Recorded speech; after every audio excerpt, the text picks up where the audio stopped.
আলাইকুম, welcome to Minha Akter বুশরো another rainbow ব্লকে। আজকে আমি আপনাদের কাঁচা লটকের ভর্তা বানিয়ে দেখাবো। আপনারা আমার পাশে থাকেন। কাঁচা লইটার ভর্তা বানাইতে কাঁচা লটকাকে একটা সিদ্ধ দিতে হবে। আমি কুটে ধুয়ে পরিষ্কার করে নিছি। এখন এটাকে সিদ্ধ দিলাম। কাঁচা লটকা সিদ্ধ দিতে পানি লাগে না, কারণ কাঁচা লটকা মাছের মধ্যে প্রচুর পরিমাণে পানি থাকে। তাহলে আগে সিদ্ধ হোক, আপনারা আমার পাশে থাকেন। আমার কাঁচা লটকাটা সিদ্ধ হয়ে আসছে, আর একটু শুকাবে, তারপরে আমরা একে একে সবগুলো দেখাবো। আমার মাছ লইটা সিদ্ধ হয়ে গেছে। এখন আমি নামিয়ে নিব কাঁচা লটকাটা। এরপরে শুকনো মরিচ, পেঁয়াজ এগুলো ভেজে নিব। আমি চুলায় কড়াই বসিয়ে দিয়ে ফ্রাই প্যান বসাই দিছি। এখন সামান্য পরিমাণে তেল দিয়ে দিব শুকনো মরিচ আর পেঁয়াজটা টাইলে নেওয়ার জন্য। সাধারণত সরিষার তেল দিয়ে ভর্তাটা করে সবাই। সয়াবিন তেলটা করলেও কোনো সমস্যা নাই, দুটা একই।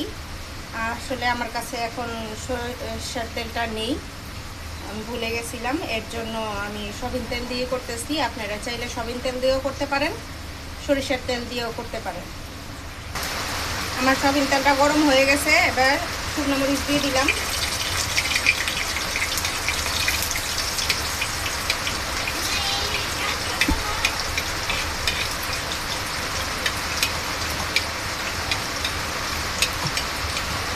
শুকনো মরিচটা মচমচা করে ভেজে নিব আগে। ভাজা হয়ে গেলে তারপরে নামিয়ে নেব।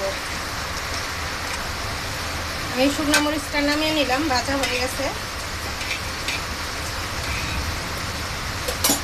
কাঁচা পেঁয়াজটা সাধারণত কাঁচাই দেয়, আমি হালকা একটু তেলে টেলে নিব, যাতে পেঁয়াজ খেলে, কাঁচা পেঁয়াজটা খেলে মুখ থেকে গন্ধ বের না হয়। আমি এখন পেঁয়াজ কুচিটারে তেলে একটু টেলে নেব, যাতে মুখ দিয়ে কাঁচা পেঁয়াজ খেলে গন্ধ না হয় বা গন্ধ বের না হয়। এর জন্য আমি বেশি বাড়বো না, হালকা পরিমাণে একটু বাড়া দিব।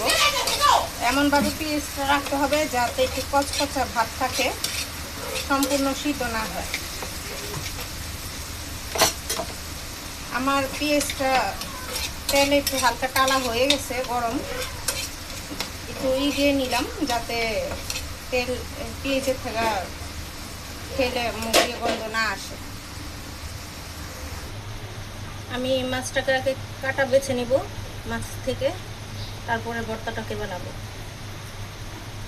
যেরকম কাটা বের হবে মাছ থেকে, এই কাটাগুলো বেছে নিতে হবে। আমি আগে সবগুলো মাছের কাটা বেছে নিস না। আমার মাছের কাটা বাছা হয়ে গেছে। এবার আমি পেঁয়াজ মাছটি ডলে নিব, তারপরে দেখাবো আপনাদের।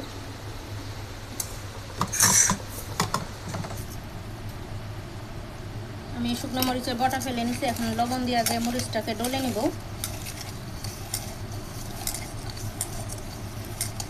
লবণ দিয়ে ডললে মরিচটা পাকি হয় ভালো। তারপরে এই যে আদা ভাজা পেঁয়াজটা আমি হালকা তেলে টেলে নিছি, এই পেঁয়াজটা দিয়ে দিব।